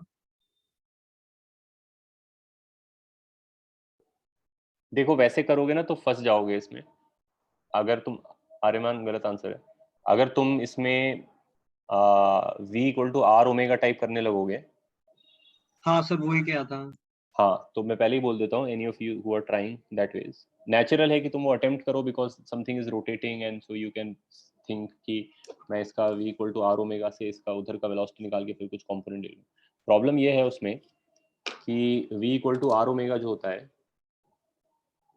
वो s equals to r theta से आता है, right? s equals to r theta को डिफरेंशिएट करते हैं तो v equals to r omega बनता है. But technically s equals to r theta को जब डिफरेंशिएट करेंगे ds बाई डी टी तो बनना चाहिए r D theta by D T plus theta D R by D T.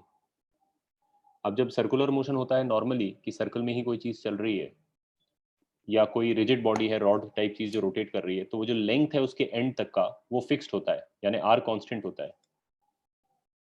तो इसलिए ये टर्म खत्म हो जाता है D R by D T और तुम्हारे पास केवल r ओमेगा बच जाता है डी थीटा बाई डी. और इसको ये इस प्रॉब्लम में ये कोई रिजिड बॉडी नहीं है, this is not an actual object of this length. The thing that is rotating is a ray of light whose length is constantly changing. You understand what I'm saying? Therefore, applying v equal to r omega directly will not give you the correct answer. I mean, you could get the correct answer by also incorporating this term, but that is also a long-winded process of doing that. There is a much shorter way. I can give you a hint. In general, थोड़ा और okay okay कर लो try. नहीं, एक generic hint मैं दे रहा हूँ, एकदम जेनेरिक है, बहुत स्पेसिफिक टू दिस प्रॉब्लम नहीं है, but it's a good advice for physics problems in general where there is geometry involved, is that you should always look for where the right triangles are.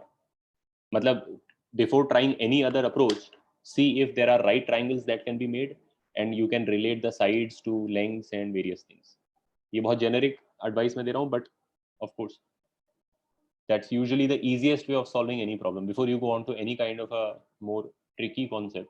Although this is not a very tricky concept, मैं ऐसा नहीं तुम्हारा confidence हिला रहा हूँ कि v equal to r omega कल तक ठीक था, उसमें भी कुछ पंगा होगा, not saying that, but this is especially given that we are studying optics where there is not a physical object but a ray of light, you should be extra cautious anyway, right?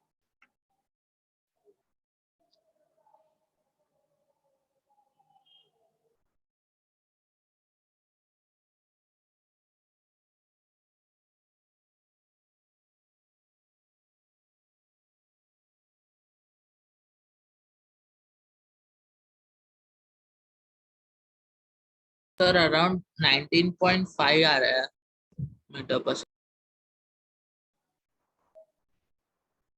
नहीं, I don't think that's correct. Also answer बोलो मत, लिख दो chat पे, post पे लिख दो.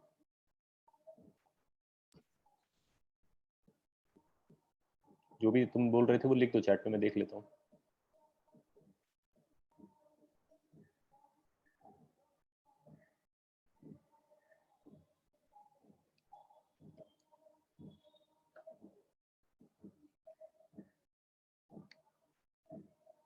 नहीं ध्रुवल, करेक्ट नहीं है वो.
सर अगर हम dr by dt फाइंड कर ले तो can we use the circular motion का मेथड?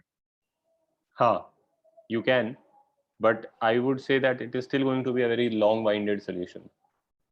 क्योंकि dr by dt is the rate at which the length of this is changing, which is also quite intensive to find. उससे better होगा कि तुम दूसरा कोई अप्रोच ट्राई करो. और हिंट चाहिए होगा तुम लोग को तो बोलना, I'll give you.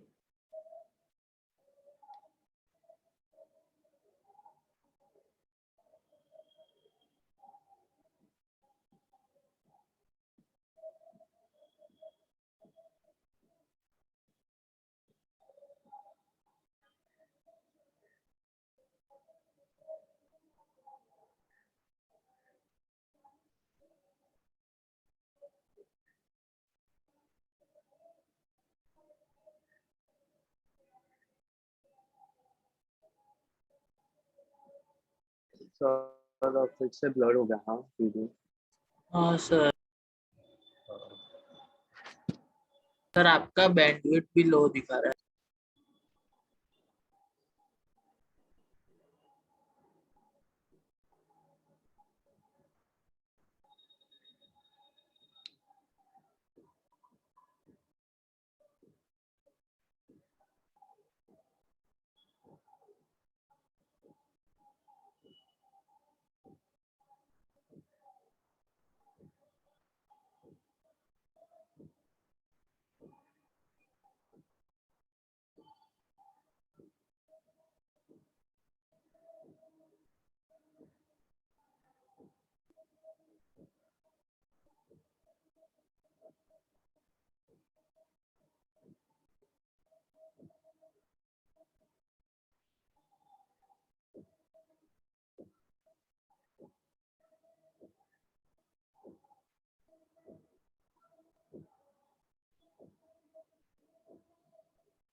अभी भी आपका बैंडविड्थ लो दिखा रहा है और छोटा हो गया।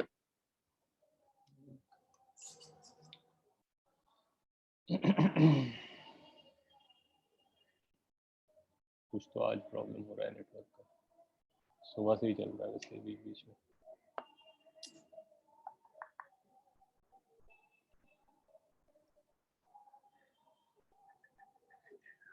अच्छा ये तो हमें होमवर्क में ट्राई कर सकते हैं सब।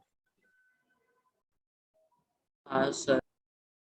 ठीक है, वो बेस्ट है, तुम लोग ट्राई कर लो। सर सर एक और छोटा हिंट दे सकते हो प्रॉब्लम के बारे में? हाँ सर, मतलब कुछ आगे प्रोसेस कर पाए, वरना सर यही मेथड से। ये तुम ट्राई कर सकते हो कि बेसिकली तुम्हें speed of the spot find करना है, तो डेफिनेशन ऑफ वेलोसिटी से जाओ कि किसी भी मूविंग पॉइंट का अगर तुम्हें स्पीड बताना होता है तो उसका distance from another fixed point तुम्हें देखना होता है, कैसे वो टाइम के साथ चेंज कर रहा है, right? Even that is how you define velocity in the first place kinematics में।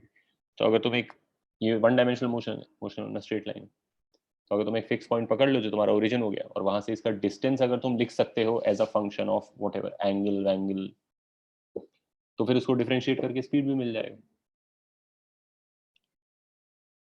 राइट?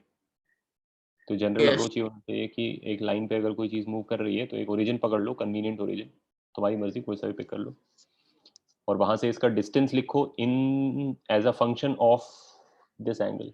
जो तुम थीटा लोगे उस टाइम पे, ऑब्वियसली पहले से 60 नहीं लोगे क्योंकि डिफरेंशिएट करना है, तो पहले से वैल्यू नहीं पकड़ सकते।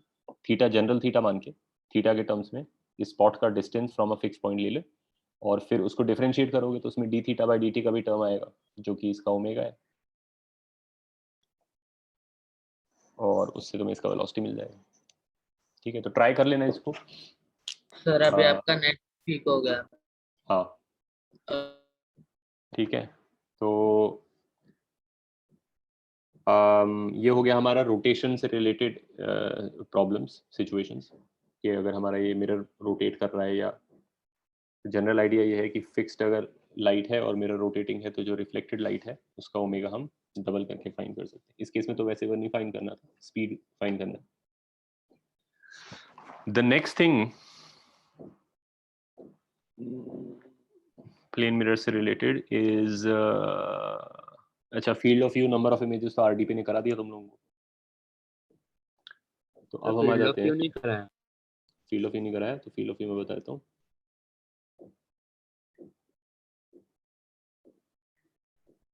फील्ड ऑफ व्यू जो कॉन्सेप्ट है वो ये है कि सर ये बड़ा कॉन्सेप्ट नहीं, ये तो छोटा सा आइडिया। फील्ड ऑफ व्यू का ये कॉन्सेप्ट है कि जैसे मान लो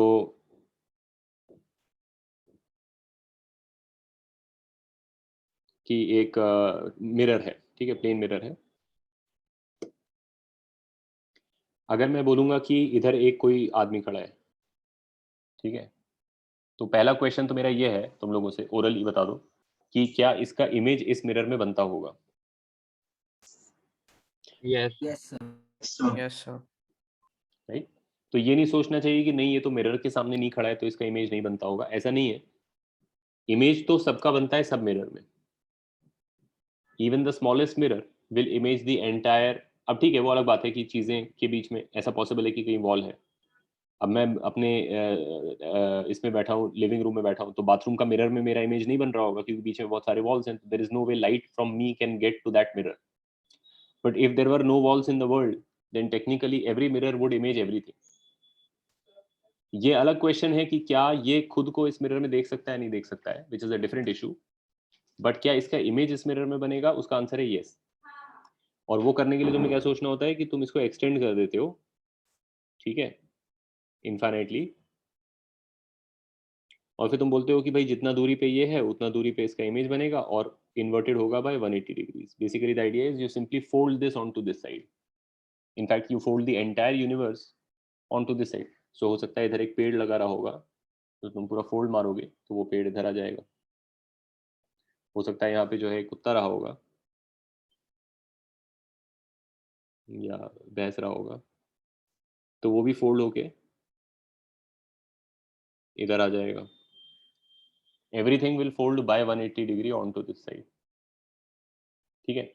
अब दूसरा क्वेश्चन ये अराइज होता है कि कौन किसको देख सकता है। For example if the question is that I want to be somewhere here and I want to be able to see the tree in the mirror, then where should I be standing?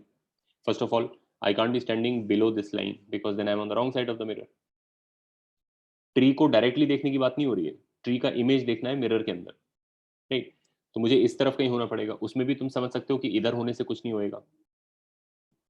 उसका logical reason तो ये है कि भाई there is no way light from the tree can hit the mirror and go this way, it will violate the law of reflection, it will go on this side. So अगर पेड़ को देखना, ये सब कॉमन सेंसिकल बातें बोल के मैं बता रहा हूँ तो हो सकता है लगेगा कि कुछ कॉन्सेप्ट है, but it's just obvious things that if the tree is this side and there is a mirror you must be somewhere on this side to be able to see the tree in it.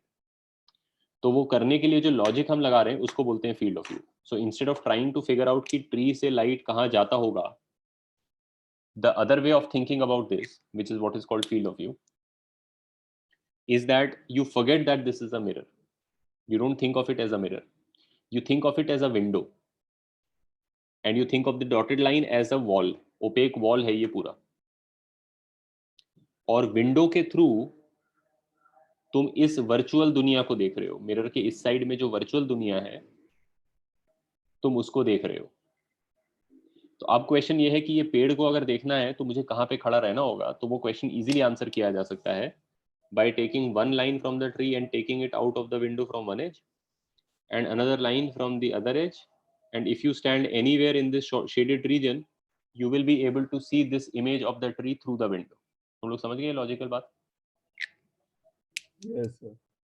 Yes, sir. ठीक है, ये हो गया इसका field of view. मतलब अगर तुम इस पेड़ को इस मिरर में देखना चाहते हो तो तुम इस रीजन में खड़े होकर अगर देखोगे तुम्हें दिखाई दे जाएगा, ठीक है। सिमिलरली अगर कोई बोलेगा कि इसको क्या क्या दिख रहा है मिरर में, इस बंदे को इस मिरर में, तो तुम मिरर को विंडो की तरह ट्रीट करके इसका आंखों से लाइट रेज बनाओगे ऐसे करके और दोनों एक्सट्रीमिटीज से पास करा दोगे उसको विंडो के एजेस से, तो यू कैन सी कि इसको जो बफलो है वो दिखता होगा क्योंकि वो उसके फील्ड ऑफ व्यू में आ रहा है, राइट।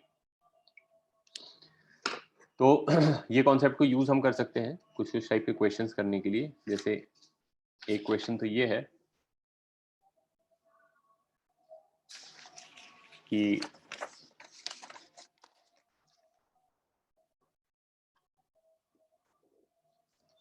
ये क्वेश्चन तो काफी पॉपुलर सा पजल टाइप भी है, तो तुम लोगों ने किया होगा, हो सकता है आंसर पता होगा, लेकिन इसके बाद वाला इसका वेरिएशन है।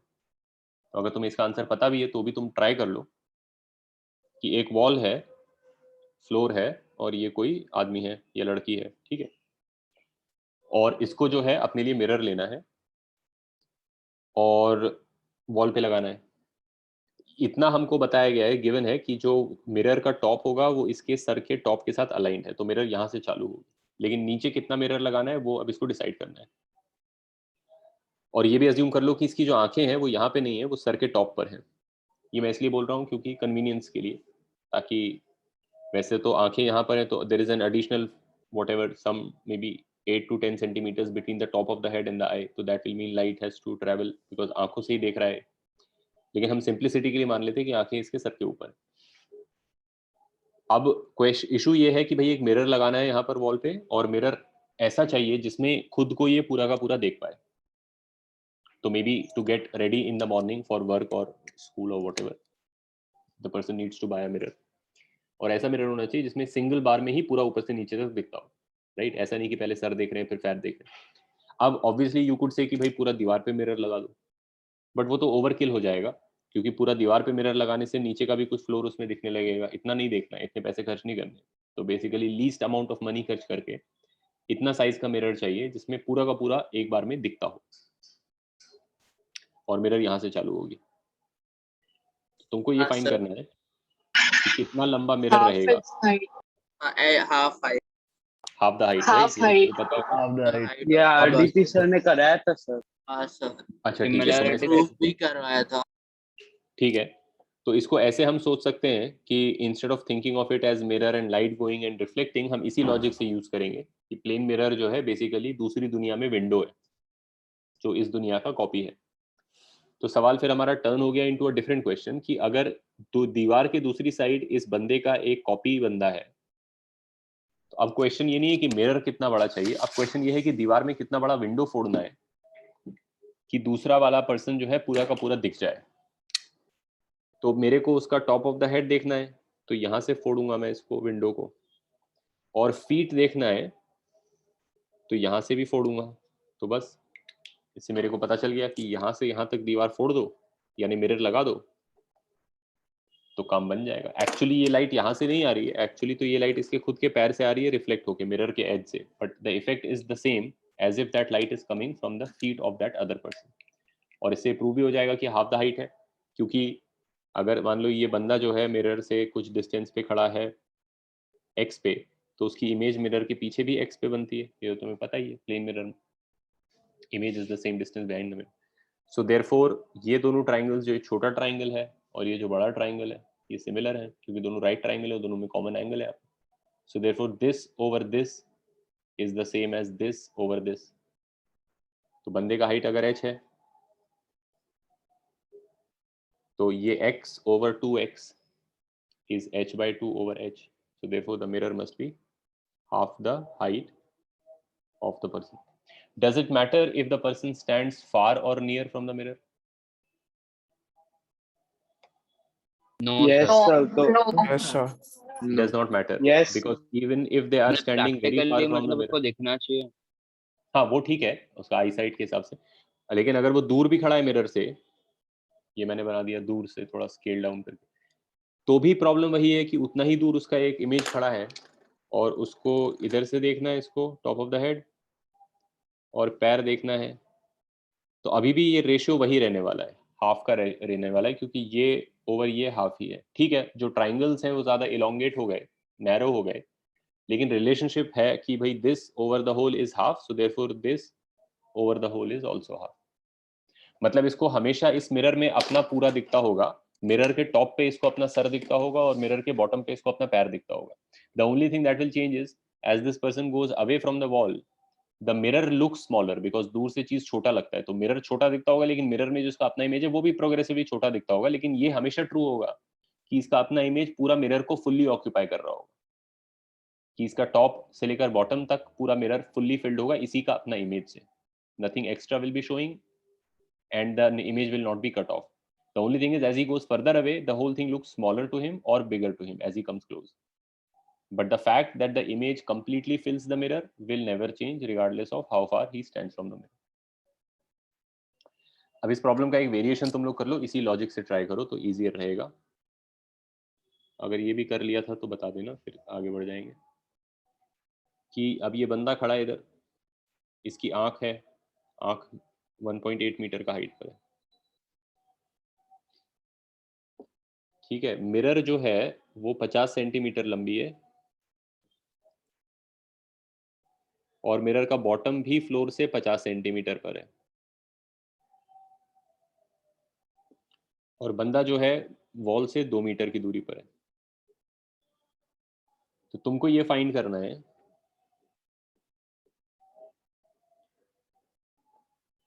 कि फ्लोर का कितना लेंथ उसको मिरर में दिखेगा। जो फ्लोर उसके बीच में है, उसके और वॉल के बीच में है,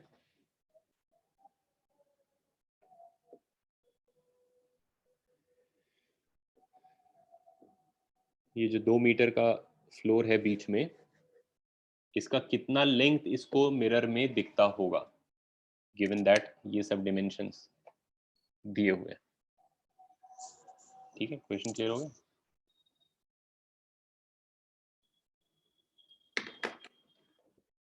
ट्राई कर लो इसको।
Shlok correct, Jovan correct, Varun not correct. Varun Agarwal और निशित, तुम दोनों का जो आंसर है, तुम लोगों का, I think you are on the right track, but you are reporting the wrong thing. Just check, जो फ्लोर विजिबल है वो बताना है। एक बार देख लो अपना सॉल्यूशन को, maybe Samyak also the same thing. नहीं Pratham, that's not correct.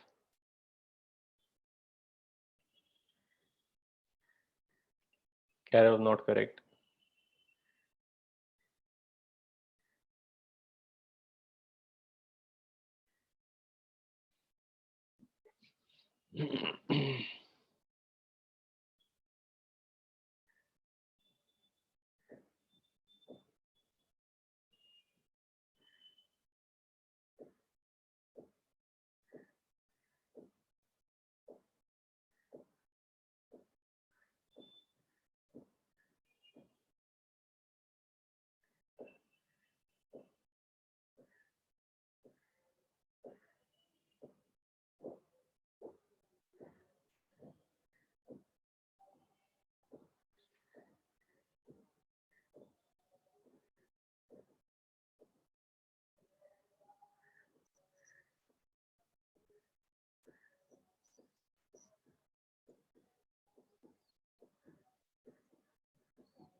Sir chat पे भेजा answer.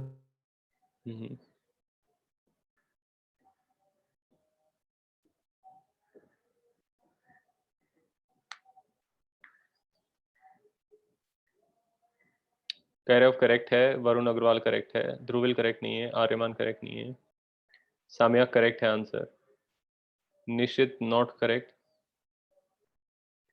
Sujal not correct,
sir मैंने अभी आंसर भेजा.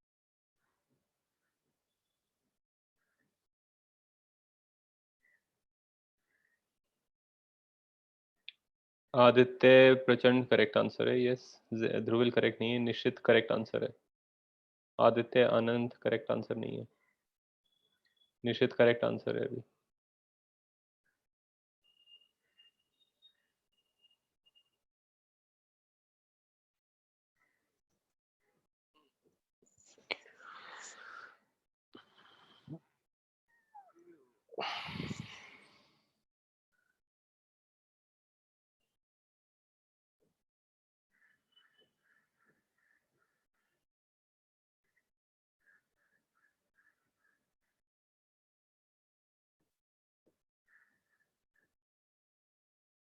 एक्चुअली वो वाला पार्ट में डिनोमिनेटर वो उसके बदले सबमिट हो गया. अभी चेक कर. हाँ, सिद्धार्थ की नहीं करेक्ट आंसर है, सुजल करेक्ट नहीं है, नहीं ध्रुविल करेक्ट नहीं है अभी.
शिवान शंकर करेक्ट नहीं है, साहिल राउत करेक्ट नहीं है।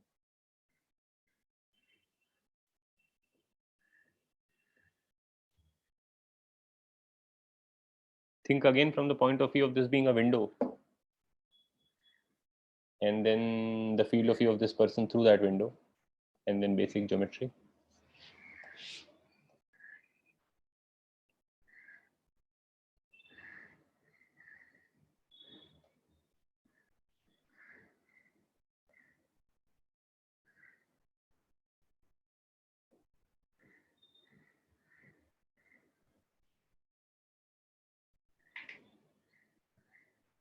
ये हम लोग होमवर्क में कर खाए सर, अभी दिमाग नहीं काम कर रहा है, मिस्टेक हो रही है।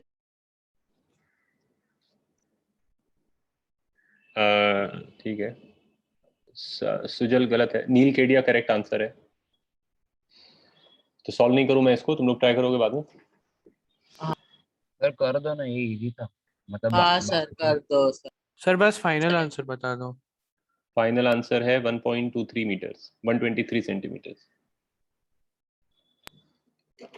देखो लॉजिक वही है कि उधर की तरफ भी एक बंदा है और वो भी सेम हाइट का है, लेकिन उतना रेलेवेंट नहीं है। तो इधर से जो ये देख रहा है वो उसका, इसको पेट दिख रहा है, चेस्ट दिख रहा है, और lower edge of the window से इसको कुछ पार्ट ऑफ द फ्लोर भी दिख रहा है, ये वाला पार्ट ऑफ द फ्लोर जो इसके पैर से वहां तक है, राइट। ये सब इसके फील्ड ऑफ व्यू में आ रहा होगा। ये वाला पार्ट इसको नहीं दिख रहा होगा, ऑब्वियसली इधर वॉल है, इधर कोई छुप के बैठ भी सकता है तो दिखेगा नहीं। तो जो पहला पार्ट इसको दिख रहा है, तो ये हमें निकालना है। तो अगर मैं बोलूँ इसको P ये पॉइंट, इसको Q, इसको R, इसको S, इसको T, तुम देख सकते हो कि ट्राइंगल PQR और ट्राइंगल PST सिमिलर है। और triangle PQR and triangle PST are similar.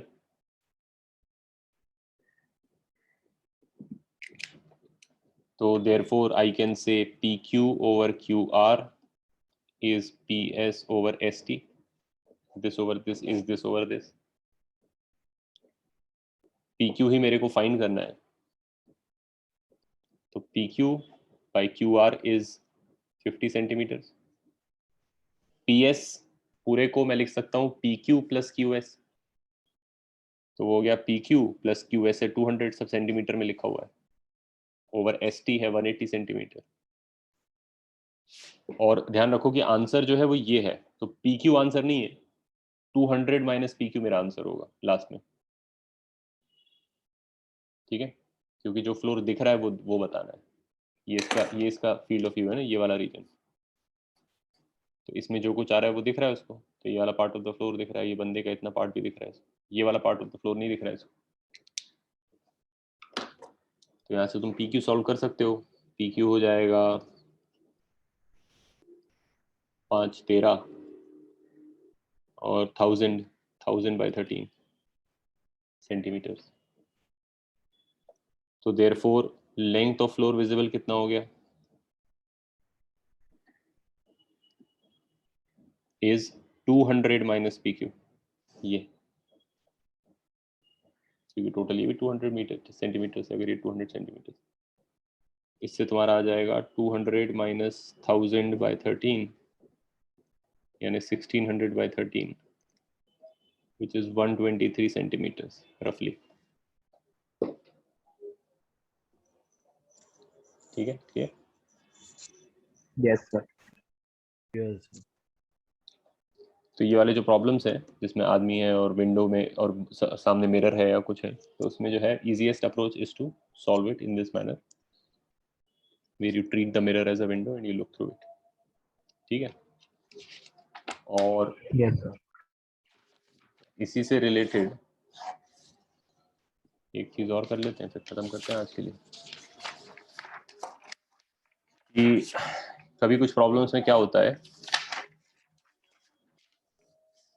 Field of view से रिलेटेड है, बट उससे पहले you can also have situations where there are images of images. तुम लोगों ने counting the number of images तो देख ही लिया था, बट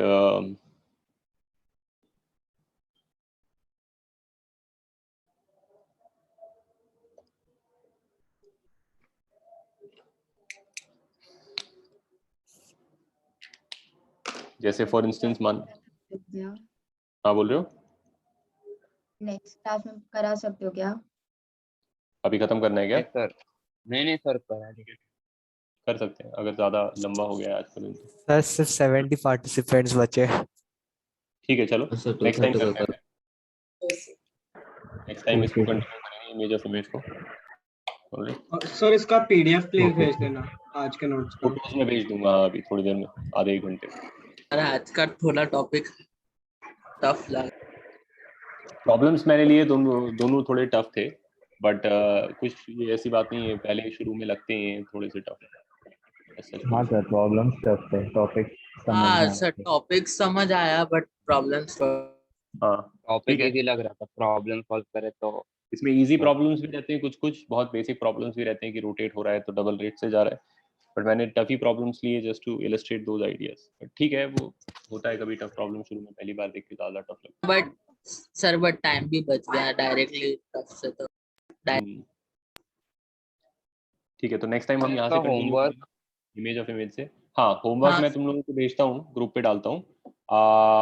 प्लेन मिरर से रिलेटेड थोड़े प्रॉब्लम्स हैं, मे भी ज्यादा नहीं है बुकलेट में और इसमें, तो जो रहेंगे मैं मार्क करके फिर उस पर डाल देता हूँ, उसको ट्राई कर। ओके सर आप खुद के असाइनमेंट्स नहीं दोगे मतलब? हाँ खुद का भी असाइनमेंट दूंगा, लेकिन अभी थोड़ा पढ़ लेंगे फिर दूंगा, अभी तो हमने ओके स्टार्ट किया नहीं। Sir speed of sir spot मुझे वाला एक क्वेश्चन आप नेक्स्ट क्लास में डिस्कस करोगे?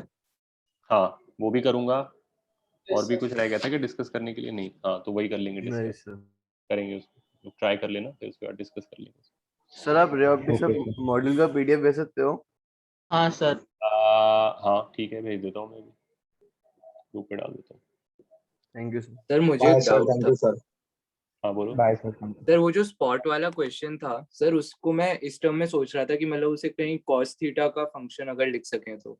नीचे जो सर एंगल क्योंकि है, उसमें हाँ नीचे जो एंगल जो 60 मैंने दिया था उसको थीटा मान के उसका।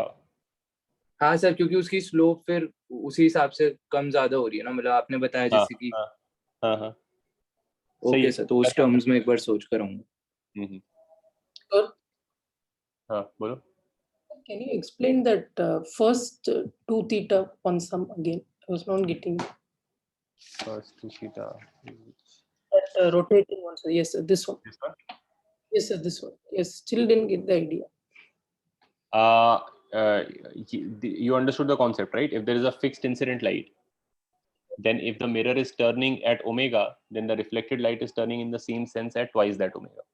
Yes, sir, yes. राइट, ये तो कॉन्सेप्ट हो गया। अब इसको इस प्रॉब्लम पे अप्लाई करना है। प्रॉब्लम में क्या है कि ऑल्टरनेट मिरर्स को हिट कर रहा है और दोनों सेट ऑफ मिरर्स जो हैं आउटवर्ड्स टर्न कर रहे हैं 1 1 से, उनका ओमेगा फिक्स्ड है। तो अब इसमें जो पहला रे ऑफ लाइट है वो तो फिक्स्ड ही है, क्योंकि वो तो रोटेटिंग नहीं है, लेजर फिक्स्ड है। So that Yes. is the same condition as here, and it strikes a mirror which is turning at 1, so therefore that light which reflects off of it is going at 2. It is simply a direct application of this concept. But then that light which is already now rotating at 2 is going to strike a mirror which is rotating in the other direction at 1, and so I want to find कि उससे जो reflect होगा वो कैसे turn कर रहा होगा। अब उधर मैं डायरेक्टली ये चिपका नहीं सकता रिजल्ट कि उधर का मिरर भी 1 से टर्न कर रहा है तो वो लाइट 2 से करेगा, क्योंकि जो लाइट उस पर स्ट्राइक कर रहा है वो खुद रोटेटिंग लाइट है, क्योंकि वो इससे रिफ्लेक्ट होके आया है। So since this result is only valid when this light is not rotating, I have to basically turn that situation into this situation. So the way to turn that situation into this situation is to go in the frame of that light, जो मैं यहाँ पे करके बता रहा था कि तुम जो है तुमने पहला रिफ्लेक्शन कराया, ये तो स्टैटिक लाइट था, तो तुम्हारा मिरर 1 से जा रहा था तो ये लाइट 2 से जा रहा था। अब ये लाइट तुम्हारा इंसिडेंट लाइट है on to the next mirror, तो ये ऑलरेडी 2 से टर्न कर रहा है और मिरर इधर 1 से टर्न कर रहा है। तो अगर मैं फिर से इस पे डबल वाला रिजल्ट लगाना चाहता हूँ कि मिरर का डबल, तो that only works if this light is not rotating. So to make it not rotating, I have placed myself in a frame that is also rotating at 2 to the right. So then the light is not rotating as seen by me. But if I am rotating at 2 to the right, I will see the mirror rotate to the left at 3 now. Mirror is rotating at 1, I am rotating at 2 the other way. So I will feel that the mirror is rotating at 3. So now the situation is that this light is not rotating, but the mirror is rotating at 3. Make sense? Yes, sir.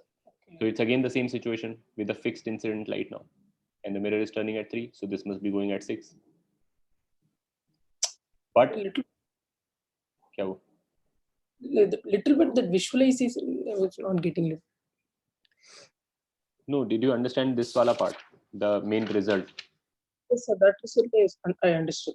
Right. So all you have to do is whichever light is striking the mirror must be not rotating. If you can make it not rotating, then whatever rate the mirror is rotating, the reflected light is rotating at twice that rate. That's it. Right. So when I applied it the first time, it was simple because the light was actually not rotating. The first light, the mirror was going at 1, the light was going at 2. Then this light, the one that is already rotating at 2, rotation is like a velocity, right or left velocity hota hai, वैसी rotation is also a sense, clockwise or anti-clockwise. Yes, sir, yes. So this is rotating at 2, and the mirror which it is going to strike is rotating the other way at 1. So to apply the same result, I have to bring this to rest. I have to do it in this frame. Okay. Yes, sir. So to bring it to rest, I have to turn the mirror at 3, because as seen by this light, this mirror is turning at 3. It's actually turning at 1. The light is turning at 2. So from the light's point of view, the mirror is turning at 3. So this is the situation from the light's point of view. This again is a copy of this situation. Mirror 1, light 2. So mirror 3, light 6. Okay. Right? Yes. But then also, you can't then take this light at 6 to the third mirror, because the 6 is relative to this light. Because Yes, you are sir. in this frame. So you must bring it to ground frame. So then to bring it to ground frame, you have to say, okay, this light was turning at 2, mirror was turning at 1. This must have been turning at 4. It must have been turning at 4. That is why to this light, which is turning at 2, it looked like 6. Okay. Yes, sir. Right? So now this is at 4. Now this becomes the incident light. Process, repeat. Oh, Till yes, sir. fifth. Yes, sir. Fine. Understood. Thank you, sir. Thank you, sir. Bye, sir. Bye guys. Thank you.